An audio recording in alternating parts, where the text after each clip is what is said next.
Teen girl pays for old man's groceries. Hours later, 3 black SUVs arrive at her house. Welcome to Dusk Tales. Let's uncover what really happened. The worn linoleum of Greenway Grocers squeaked faintly under Maya's sneakers as she methodically stocked shelves, the repetitive motion a familiar backdrop to her wandering thoughts.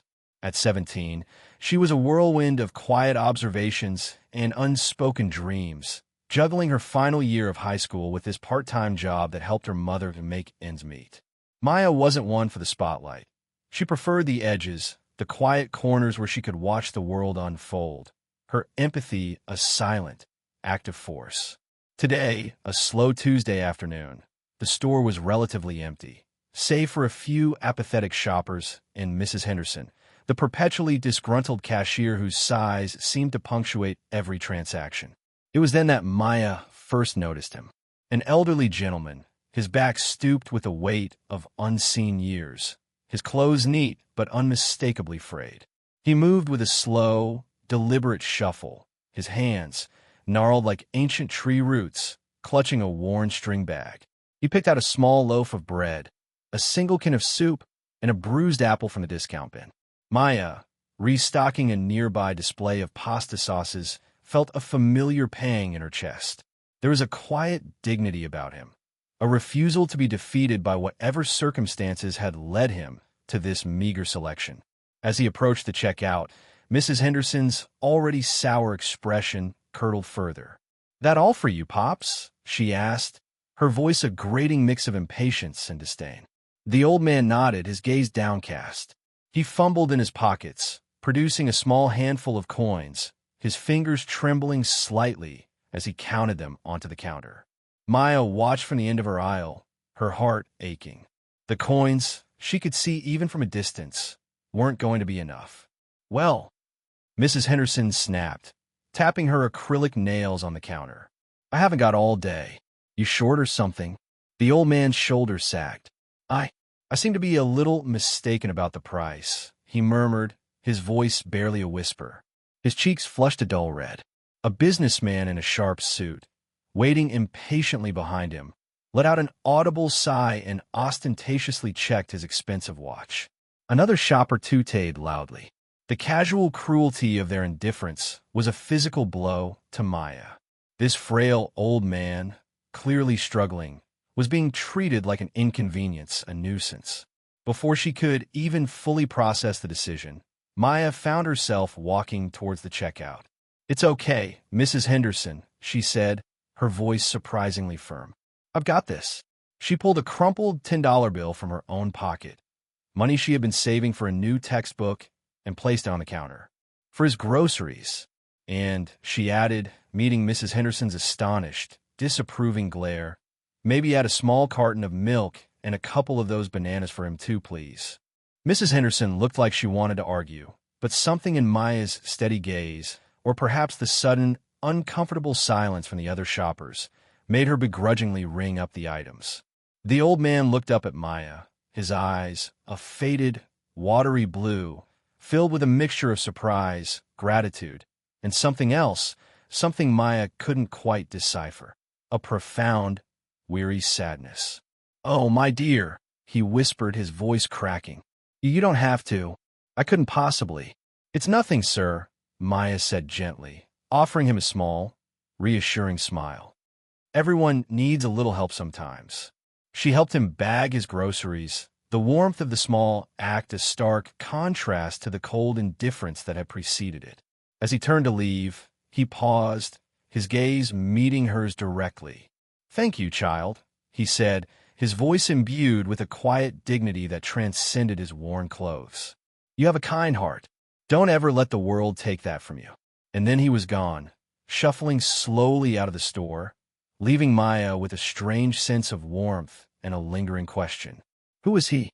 And what story lay hidden behind those sad, knowing eyes? She had no idea that her simple act of kindness, born of pure empathy, had set in motion a chain of events that would unfold in the most unexpected and dramatic way imaginable. Hours later, as dusk settled over her quiet suburban street, 3 gleaming black SUVs, Their tinted windows, reflecting the fading light like obsidian eyes, would pull up silently in front of her modest family home, bringing with them a mystery that would unravel everything Maya thought she knew about the quiet old man from the grocery store. What could connect a struggling teenager's small act of charity to such an imposing and enigmatic arrival? Welcome to QH. Let's uncover what really happened. Maya's home life was simple, grounded in the quiet love of her hardworking parents. Her mother, Maria, worked double shifts as a nurse, her gentle hands and unwavering compassion a constant inspiration to Maya. Her father, David, a carpenter whose own dreams had been deferred by economic hardship, instilled in Maya a strong sense of justice and the importance of standing up for the underdog. They lived in a small, slightly run-down house, filled more with warmth and laughter than with material possessions. Maya knew the value of a dollar, the weight of sacrifice. Her part-time job at Greenway Grocers wasn't just for pocket money. It was a vital contribution to the family budget, helping to cover bills and her own modest school expenses. Yet, despite their own struggles, Maria and David had always taught Maya the importance of generosity, of sharing what little they had. Kindness, Mija, her mother would often say, is a currency that never loses its value. It costs nothing to give, but it can be priceless to receive. This philosophy was deeply ingrained in Maya's character. She was the girl who always volunteered to help, who noticed the quiet classmate struggling in the corner, who would share her lunch with someone who had none. It wasn't for recognition or praise. It was simply who she was. Her empathy was a finely tuned instrument, acutely sensitive to the unspoken pains and vulnerabilities of others. The encounter with the old man at the grocery store stayed with her throughout the rest of her shift, and even as she walked home, the setting sun painting the sky in hues of orange and purple. She thought of his trembling hands, the shame in his eyes as he fumbled for coins, the quiet dignity of his gratitude. It wasn't just his poverty that had moved her, but his vulnerability, his aloneness in a world that seemed so quick to judge and dismiss. She wondered where he lived, if he had any family, if he had enough to eat for the rest of the week. The $10 she had spent felt like a small, inadequate gesture in the face of such profound need. She wished she could have done more. As she helped her mother prepare dinner that evening, a simple meal of rice and beans, she recounted the incident. Maria listened intently, her expression softening with a familiar mixture of pride and concern. "You did a good thing, Maya," she said, placing a comforting hand on her daughter's shoulder. "That old man, he was lucky to encounter you today. Not many would have stepped forward." David, overhearing the conversation from the living room, where he was mending a broken chair leg, nodded in agreement. "That's my girl," he said, his voice rough with emotion. "Always got a heart bigger than her wallet. But you be careful, Mija. The world isn't always kind to kind people." Maya knew her parents worried about her sometimes, about her open heart, her tendency to trust too easily. But she couldn't imagine being any other way. To see suffering and do nothing felt like a betrayal of her deepest self. Later that night, as she sat at her small desk, struggling with a particularly challenging calculus problem, her mind kept drifting back to the old man. There was something about his eyes, a depth of experience, a hint of sorrow that went beyond mere poverty. He hadn't just seemed poor, he had seemed lost, like a ship that had been battered by a storm and was now adrift, far from any familiar shore. She found herself idly sketching his face in the margins of her notebook, trying to capture that elusive expression. Who was he? What stories did his wrinkles hold? She felt a strange pull, a sense of connection to this anonymous stranger, a feeling that their brief encounter was not just a random act, but something more. She dismissed it as a flight of fancy. He was just an old man who needed help, and she had helped him. That was all, wasn't it? Little did she know that her small act of compassion, a ripple in the vast ocean of human interaction, was already creating waves that were heading directly towards her own quiet shore. The world she was about to discover was far more interconnected and far more mysterious than she could ever have imagined. Sometimes a small gesture, a moment of uncalculated kindness, can unlock doors to entirely unexpected futures. If you believe in the profound power of small acts of kindness to change lives, type "kindness matters" in the comments. And consider this. How often do we truly see the people around us beyond their surface appearances? What hidden stories might they carry? The old man, whose name was Arthur Ainsworth, though Maya didn't know it, lived a life of quiet, self-imposed isolation. His small, one-room apartment, sparsely furnished and meticulously clean, was his sanctuary, a fortress against a world he no longer felt a part of. He had once been a man of considerable influence, a renowned historian and archivist, a guardian of forgotten stories and lost narratives. His mind, still sharp despite his 80-odd years, was a treasure trove of knowledge, his personal library filled with rare books and ancient manuscripts that were his only true companions. But a series of devastating losses, the death of his beloved wife, Clara, followed by a catastrophic betrayal by a trusted business partner that had wiped out his life savings, had shattered his world. Grief-stricken and financially ruined, Arthur had retreated from life, cutting ties with former colleagues and acquaintances, too proud to admit his changed circumstances, too heartbroken to seek help.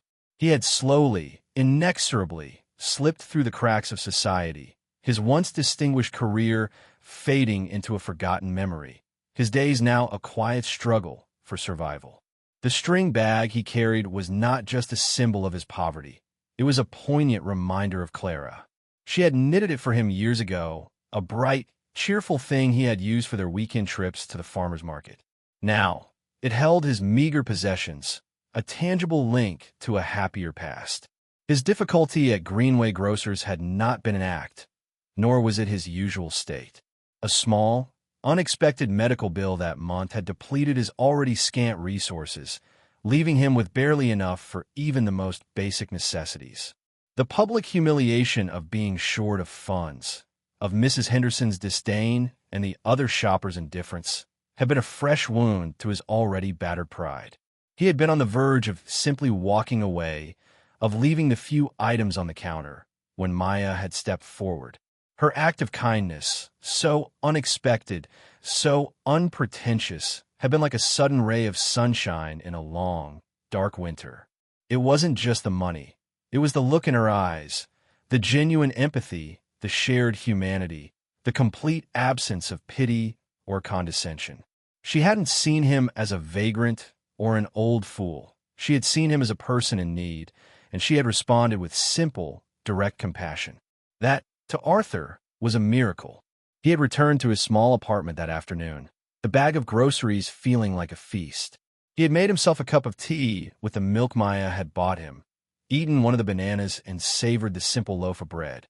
But more than the food, it was the warmth of Maya's gesture that nourished him.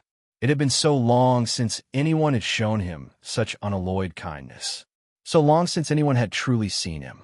He found himself thinking about the girl Maya, her bright, intelligent eyes, her quiet strength, the gentle firmness with which she had handled Mrs. Henderson. There was something special about her, something rare. He wished he could do something to repay her, but what could an old, forgotten man like him possibly offer? He didn't know that his story, his true story, was not entirely forgotten.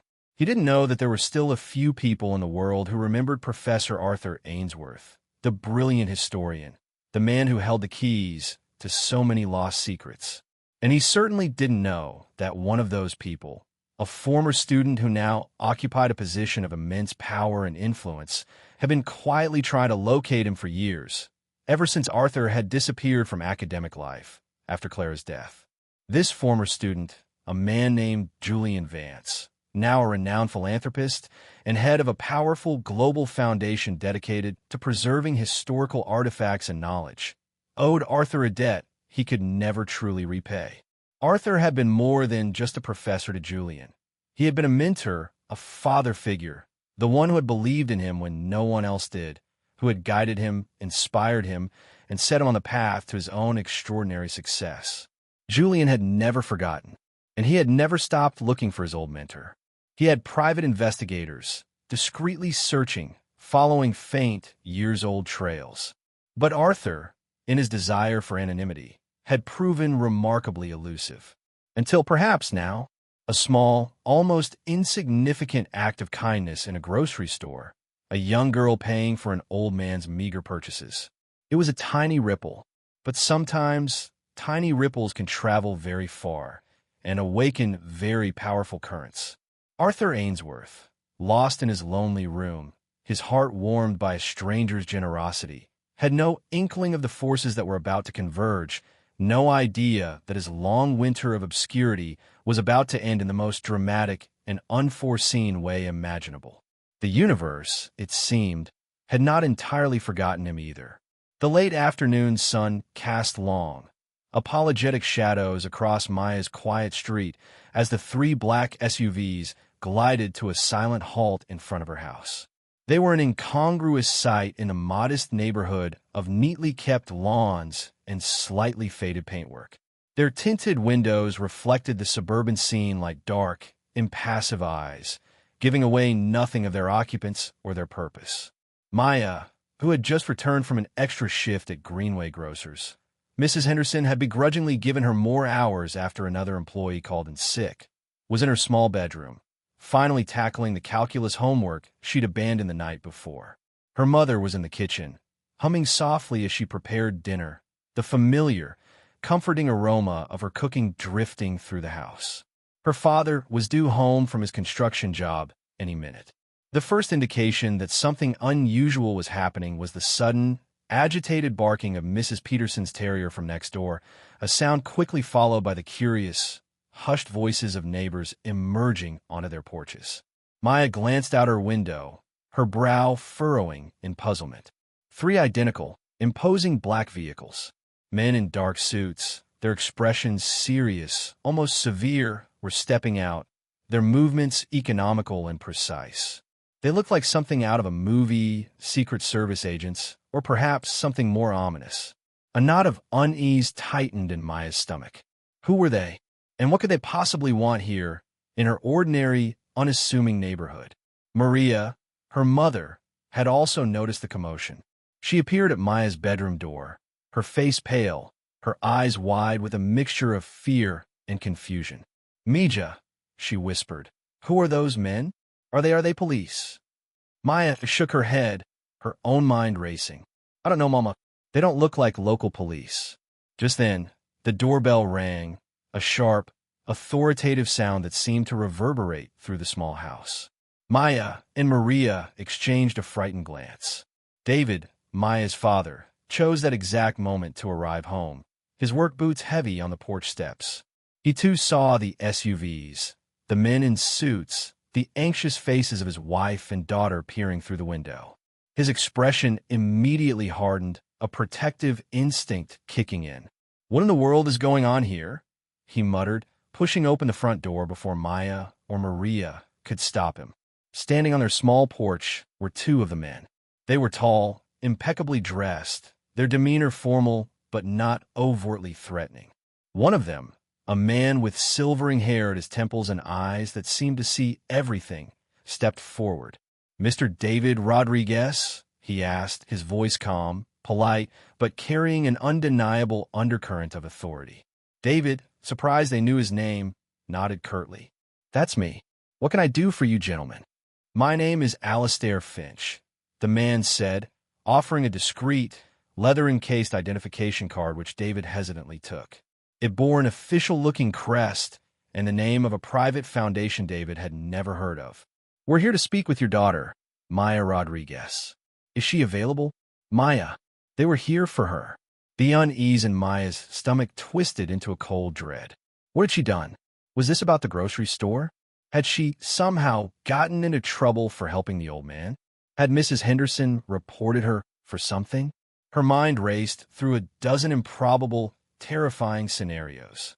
Maria gripped Maya's arm, her knuckles white. "Our daughter," she asked, her voice trembling slightly. "What do you want with Maya? She hasn't done anything wrong." Mr. Finch offered a small, reassuring smile, though it didn't quite reach his watchful eyes. "Please, Mrs. Rodriguez, there's no cause for alarm. Your daughter is not in any trouble. Quite the contrary. We're here because of an act of remarkable kindness she performed yesterday. Kindness? Maya and her parents exchanged bewildered glances. The grocery store. It had to be.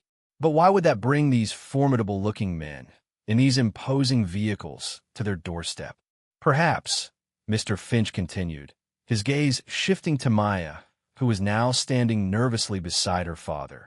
We could come inside and explain. It's rather a unique situation. David, though still wary, sensed no immediate threat from these men. Their formality, their polite demeanor, was disarming, though the sheer strangeness of the situation kept his protective instincts on high alert. He nodded slowly. All right, cool mean, but I want answers, and I want them now. As the two men stepped into their small, humble living room, Maya felt as if she had stepped into a dream, or perhaps a spy thriller. The men seemed to fill the space, their tailored suits and quiet confidence a stark contrast to the worn but comfortable familiarity of her home. What could her small act of paying for an old man's groceries possibly have to do with these powerful, enigmatic strangers? The mystery was deepening, and Maya had a feeling that her life, and the life of the quiet old man from Greenway Grocers, was about to take a very unexpected turn. If you've ever experienced a moment where a simple action led to completely unforeseen and dramatic consequences, share your story, without personal details, of course, in the comments. We'd love to hear how small ripples can create big waves. And don't forget to hit that subscribe button, because the explanation behind these black SUVs is something you won't want to miss. The two men, Alastair Finch and his younger, equally composed associate, Mr. Davies, settled into the slightly worn armchairs in the Rodriguez family's living room, their presence lending an air of surreal formality to the modest space. Maya, her parents flanking her protectively on the sofa, felt her heart hammering against her ribs. She couldn't shake the feeling that she was somehow in trouble, despite Mr. Finch's assurances. Ms. Rodriguez, Maya, Mr. Finch began, his gaze direct but not unkind. Yesterday, at Greenway Grocers, you performed an act of generosity towards an elderly gentleman. You paid for his groceries when he found himself unable to do so. Is that correct? Maya nodded, her throat suddenly dry. Yes, sir. He seemed to be struggling. It wasn't much.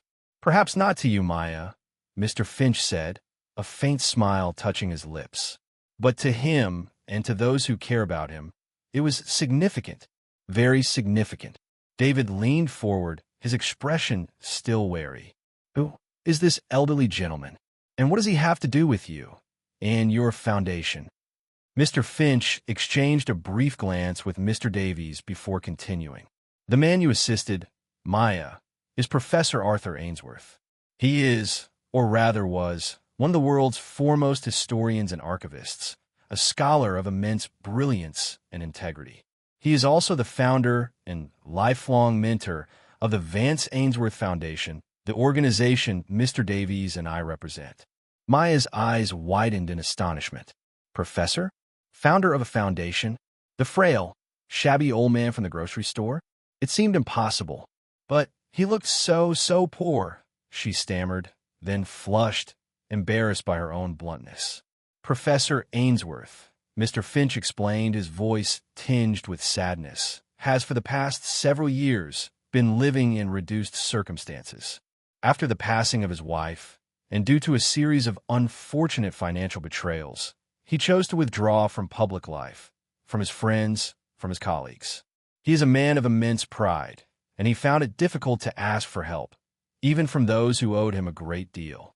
He paused, then continued. Mr. Julian Vance, the current head of our foundation, was Professor Ainsworth's protege, his closest student. He considers the professor to be like a father to him. For years, Mr. Vance has been trying, discreetly, to locate Professor Ainsworth, to offer him assistance, to restore him to a life of dignity and comfort. But the professor, in his grief and his pride, proved remarkably adept at remaining unseen.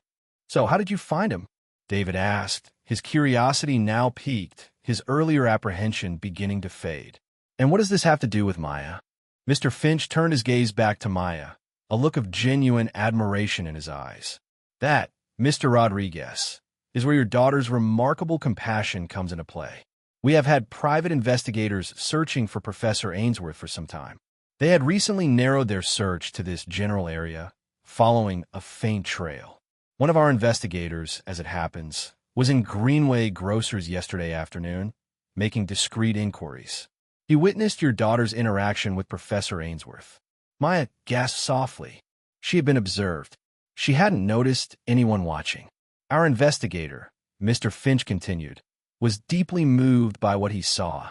He described it as an act of pure, uncalculated kindness, a moment of genuine human connection in a world that often seems to have forgotten such things. He saw the disdain of the cashier, the impatience of the other shoppers. And then he saw you, Maya, stepping forward, not for show, not for recognition, but simply because you saw someone in need and you chose to help at your own expense. Maria reached over and squeezed Maya's hand, her eyes shining with pride. Professor Ainsworth himself was also profoundly touched by your gesture, Mr. Finch added. Our investigator followed him, discreetly, back to his small apartment. He was able to confirm his identity and his circumstances.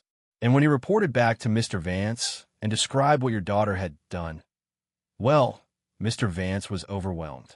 He felt that your act of kindness was a sign, a catalyst.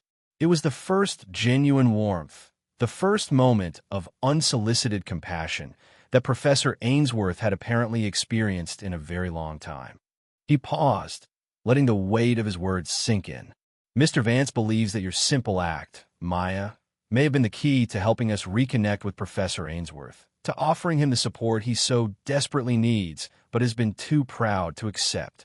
It seems your kindness may have opened a door that had been closed for many years. Maya was speechless. She had simply tried to help an old man buy a few groceries. She had never imagined it could have such far-reaching and dim_Indy.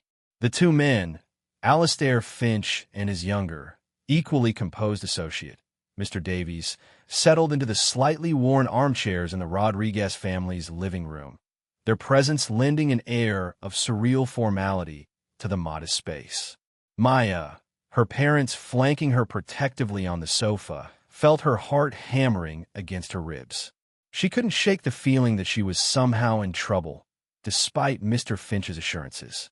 Ms. Rodriguez, Maya, Mr. Finch began, his gaze direct but not unkind.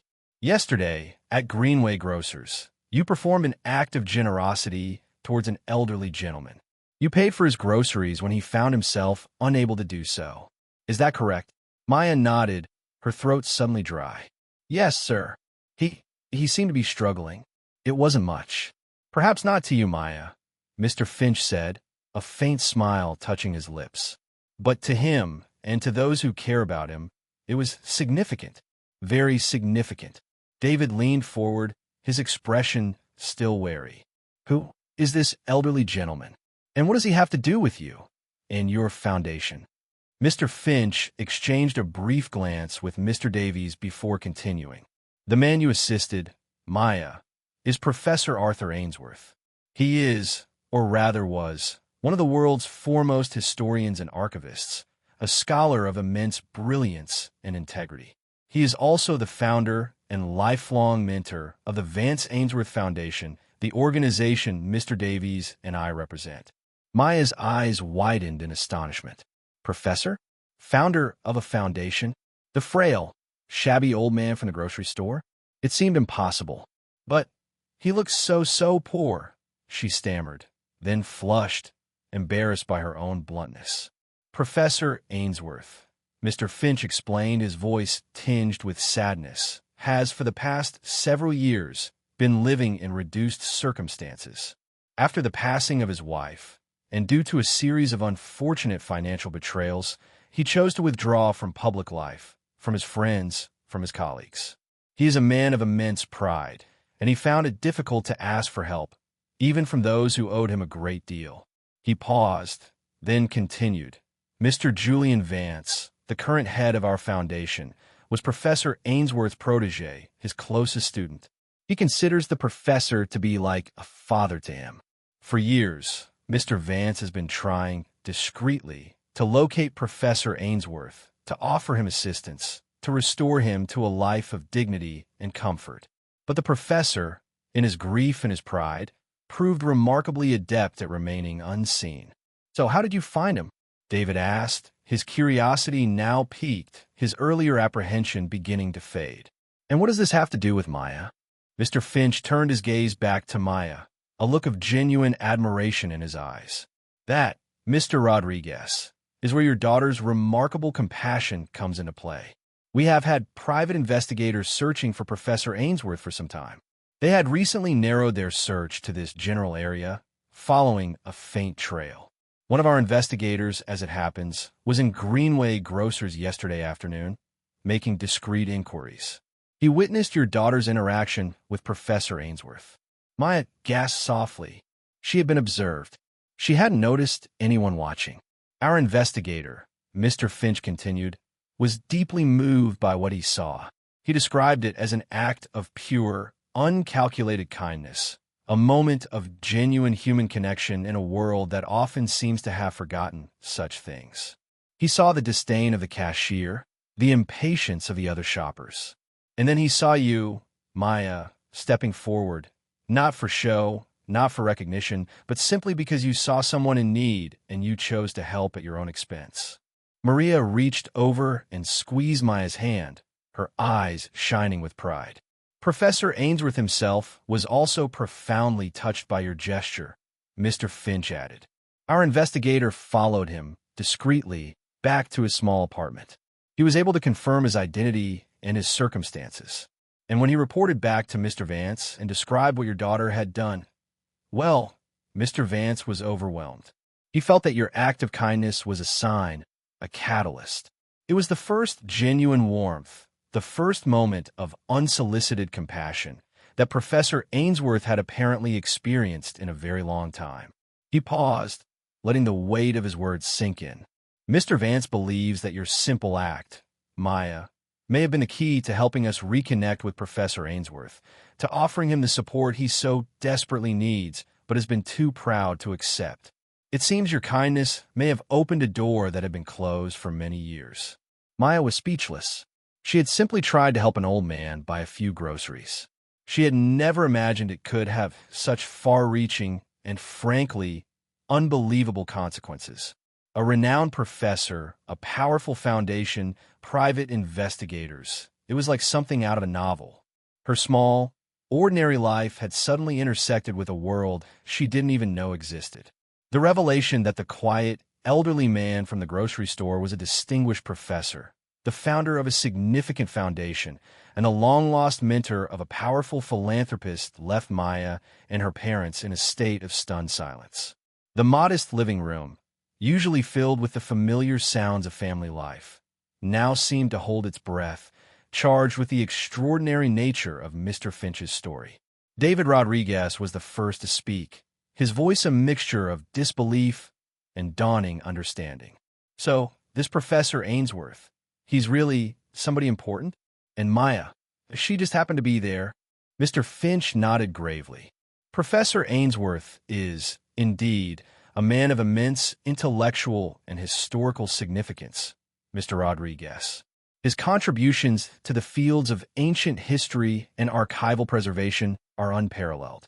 His disappearance from public life some years ago was a great loss to the academic world and a source of profound personal sorrow for Mr. Vance." He turned his gaze back to Maya, a warm, appreciative light in his eyes.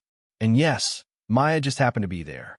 Or perhaps," he added, a thoughtful expression on his face, "it wasn't just happenstance.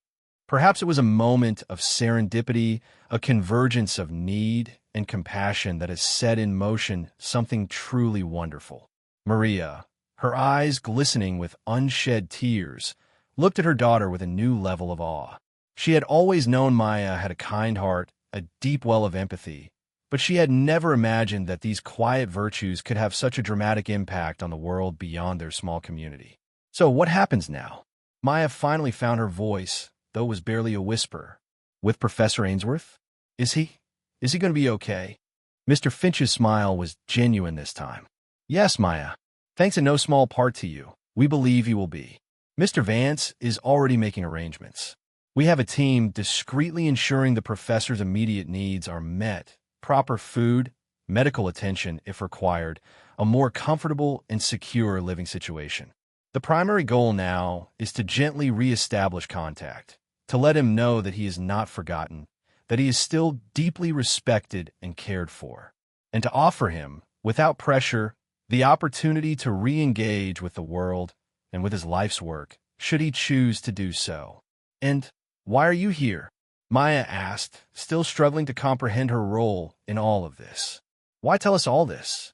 We are here, Maya, Mr. Finch said, his voice taking on a more formal, yet still kind, tone, for two primary reasons. Firstly, Mr. Vance wanted us to express his profound, personal gratitude to you. He believes your act of kindness was not just a momentary gesture, but a reflection of a truly exceptional character. He was, to put it mildly, deeply moved that in a world that so often rushes past those in need, a young woman like yourself chose to stop, to see, and to act with such selfless generosity. Maya flushed, uncomfortable with the praise, but also deeply touched. Secondly, Mr. Finch continued, Mr. Vance, and indeed the entire Vance Ainsworth Foundation, believes that such remarkable character deserves to be nurtured and recognized. He has instructed us to make an offer to you, Maya, an offer that we hope will help you pursue your own dreams, whatever they may be. He paused, allowing the anticipation to build, then said, the Vance Ainsworth Foundation would like to offer you a full 4-year scholarship to the university of your choice, covering all tuition, fees, books, and living expenses. Furthermore, we would like to offer you a position as a paid intern with the foundation during your summers, should you be interested, giving you the opportunity to work alongside some of the world's leading historians and researchers, perhaps even, in time, with Professor Ainsworth himself, if he resumes his work. The silence in the room was broken only by Maria's soft gasp. Maya stared at Mr. Finch, her eyes wide with disbelief. A full scholarship? To any university? An internship at a prestigious foundation? It was beyond anything she had ever dared to dream. Her family had always struggled financially. College, while a deeply held aspiration, had seemed like a distant, almost unattainable goal, one that would require years of loans and part-time jobs. And now this, I don't know what to say, Maya stammered, tears welling in her eyes. It's too much. I just bought an old man some groceries. Mr. Finch's expression was gentle. Maya, he said, sometimes the simplest acts of kindness have the most profound consequences. You didn't just buy an old man some groceries. You offered him dignity. You showed him compassion.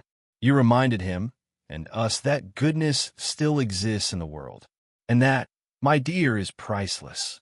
This offer is not a payment for your kindness. It is an investment in a young woman who has already demonstrated the very qualities our foundation seeks to promote: integrity, empathy, and a commitment to making the world a little better, one small act at a time. David, his eyes also suspiciously bright, finally spoke. This is incredible, he said, his voice thick with emotion. Our Maya, she's always been special. But this... He looked at his daughter, his heart swelling with a pride so immense it was almost painful. Maria was openly weeping now, her hand clutching Maya's, her face a mixture of joy and disbelief.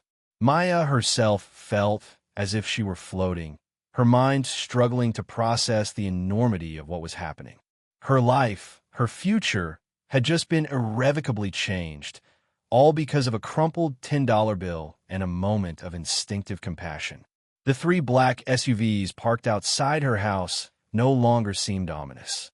They were messengers, bringers of an unbelievable, life-altering gift. The mystery of their arrival had been solved, replaced by a reality even more extraordinary than any fiction she could have imagined. The world, indeed, worked in mysterious ways, and kindness, it seemed, had a power all its own, a power to connect, to heal, and to transform lives in the most unexpected of circumstances. The news of the Vance Ainsworth Foundation's offer to Maya sent ripples of astonishment and joy throughout the Rodriguez household. For Maya, The initial shock slowly gave way to a dawning realization of the incredible opportunity that lay before her. The dream of attending a top university, of pursuing her passion for literature and social justice without the crushing burden of student debt, was suddenly within her grasp. It felt like a fairy tale, yet it was undeniably real, a testament to the unexpected pathways life can take. Mr. Finch and Mr. Davy stayed for a while longer, patiently answering the family's questions, explaining the details of the scholarship and the internship, their professionalism matched by a genuine warmth and respect for Maya and her parents. They emphasized that there were no strings attached, no obligations beyond Maya, continuing to be the remarkable young woman she already was. Mr. Vance firmly believes, Mr. Davies explained, that investing in promising young individuals with strong moral character is the best way to ensure a brighter future. He sees in you, Maya, the potential to make a significant positive impact on the world in whatever field you choose. Before they left, Mr. Finch handed Maya a personal, handwritten note from Julian Vance himself. In it, Mr. Vance expressed his profound gratitude for her kindness to Professor Ainsworth, whom he described as the guiding star of my life. He wrote of his own struggles as a young, impoverished student, and how Professor Ainsworth's belief in him had changed his trajectory. You, Maya, the note concluded, reminded me of the power of simple, human connection, a lesson my dear professor taught me long ago. May this small gesture from our foundation help you on your own journey, and may you continue to shine your light brightly in a world that so often needs it. Maya read the note with tears in her eyes, deeply moved by Mr. Vance's words and the realization of the profound impact her small act had had. She had not just helped an old man. She had, in a way, helped to heal an old wound, to bridge a gap of years and sorrow.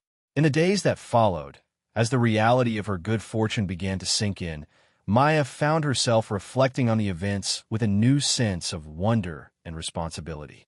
She knew this incredible opportunity was not just for her. It was a chance to honor the kindness that had been shown to her, to pay it forward in her own way. She thought of Professor Ainsworth, and a quiet determination formed within her. If he did, indeed, resume his work, she would be honored and eager to learn from him, to absorb some of his wisdom, to understand the history he had dedicated his life to preserving. The news of Maya's scholarship, when it eventually and discreetly became known within her small circle of friends and at her school, was met with a mixture of awe and delight. Her teachers, who had long recognized her intelligence and her compassionate nature, were not entirely surprised that such a remarkable opportunity had come her way, though the circumstances were certainly extraordinary. Perhaps the most poignant reaction came from Greenway Grocers. Mrs. Henderson, the cashier, upon hearing a garbled version of the story, something about the old man Maya helped being secretly wealthy, was initially dismissive, muttering about some people having all the luck. But when a local newspaper, after much persistence, managed to piece together a more accurate, albeit still discreet, account of Professor Ainsworth's story and Maya's role in his rediscovery, even Mrs. Henderson was momentarily silenced. The article didn't focus on Maya's reward, but on her unhesitating compassion, contrasting it with the general indifference the professor had faced. It served as a quiet, gentle rebuke to those who had dismissed him and a celebration of a young woman's simple, powerful act of human decency. The businessman who had sighed so impatiently behind Professor Ainsworth that day might never know the full story, but perhaps Maya hoped he too might one day encounter a moment that would cause him to pause, to reflect, to choose kindness over impatience. As for Professor Ainsworth, Mr. Finch kept Maya and her family informed of his progress. With the gentle, respectful support of the foundation, he was slowly beginning to re-engage with the world. He had moved into a comfortable, sunlit apartment, surrounded by his beloved books. He had reconnected with a few old colleagues, and even, tentatively, begun to consider a small archival project the foundation had proposed. His physical health was improving, but more importantly, the light was returning to his eyes. He often asked about Maya, expressing his deep gratitude and his hope to meet her properly one day when he felt stronger. Maya, meanwhile, began the exciting, daunting process of applying to universities. Her horizons suddenly, miraculously expanded. She knew she wanted to study something that would allow her to make a difference, to advocate for those whose voices were often unheard, much like Professor Ainsworth's had been. Her encounter with him, and the extraordinary events that followed, had solidified her innate desire to contribute to a more just and compassionate world. She often thought of his words to her in the grocery store. "You have a kind heart. Don't ever let the world take that from you." She wouldn't. She couldn't. That kind heart, she now understood, was not a weakness, but her greatest strength. It was a beacon, a compass, and, as she had so unexpectedly discovered, a key that could unlock the most extraordinary of doors. What would you do if you were suddenly given an opportunity that could change your life, all because of a simple act of kindness you performed? Would it change your perspective on the power of small gestures? Tell us your thoughts in the comments below. The following spring, as Maya was deciding between acceptance letters from several prestigious universities, a choice that still felt wonderfully surreal, she received another, equally unexpected invitation. It was from Professor Arthur Ainsworth himself. He was feeling much stronger, his health and spirits significantly improved, and he wished to formally thank Maya in person. He invited her and her parents to a small, private luncheon at the Vance Ainsworth Foundation's historic headquarters in the city. The foundation building was an imposing, beautiful old mansion, filled with the scent of old books and polished wood. Professor Ainsworth greeted them at the door, and Maya was struck by the transformation. He was still frail, his movements careful, but the stoop in his shoulders was less pronounced. His eyes, though still holding a hint of old sorrows, now also shone with a new light, a spark of intellectual curiosity rekindled, of purpose rediscovered. He was dressed in a comfortable but well-fitting tweed jacket, his silver hair neatly combed. The air of profound neglect was gone, replaced by the quiet dignity of a scholar once more at home in his world. Julian Vance, the head of the foundation, a man whose quiet power was matched only by his deep, almost filial affection for Professor Ainsworth, was also there to welcome them. He greeted Maya with a warm, grateful smile. "Maya," he said, taking her hand, "it is an honor to finally meet the young woman whose compassion set so much good in motion. Professor Ainsworth speaks of you often, and with such deep appreciation." The luncheon was a simple but elegant affair. Professor Ainsworth, though still a man of few words, spoke with a quiet eloquence about his work, about the importance of preserving history, of learning from the past. He asked Maya about her studies, her aspirations, listening intently to her replies, his keen mind still very much in evidence. He didn't dwell on his years of hardship, nor did he offer any apologies for his self-imposed isolation. Instead, he spoke of the future, of new projects, of the joy of rediscovering his passion for research. "Thanks," he said, looking directly at Maya, "to a timely reminder that kindness and connection are the true treasures of this life." After lunch, Professor Ainsworth led Maya on a private tour of his personal study within the foundation, a vast, book-lined room filled with ancient manuscripts, rare artifacts, and the tools of a scholar's trade. It was here, surrounded by the accumulated wisdom of centuries, that he turned to Maya, a small, beautifully wrapped gift in his hands. "My dear Maya," he said, his voice thick with emotion, "your scholarship from the foundation is a recognition of your potential, an investment in your future. This," he said, handing her the gift, "is something more personal, a small token of my immense gratitude for what you did for me that day in the grocery store. You didn't just give me food, you gave me back a measure of hope. You reminded an old man that he was still seen, still valued." Maya carefully unwrapped the gift. Inside, nestled on a bed of silk, was an exquisite, antique fountain pen, its silver casing intricately engraved. "This pen," Professor Ainsworth explained, "belonged to my own mentor, a great scholar who taught me the importance of using one's voice, one's knowledge, to illuminate the truth. It has written many important words in its time. I can think of no better hands to entrust it to now than yours, Maya. May it help you write your own remarkable story. Maya was speechless, tears streaming down her face. The pen was not just a beautiful object. It was a symbol, a passing of a torch, a profound expression of faith in her future. Professor, she finally managed, her voice choked with emotion, I will treasure this always, and I will do my best to be worthy of it. He smiled, a genuine, warm smile that crinkled the corners of his eyes. My dear, he said, you already are. That meeting solidified Maya's determination. She chose to attend a university renowned for its social justice programs. Her heart set on a career in advocacy, in giving voice to the voiceless, much like Professor Ainsworth had dedicated his life to giving voice to the silent narratives of the past. Her summers were spent as an intern at the Vance Ainsworth Foundation, where she thrived, her intelligence and compassion making her a valued member of the team.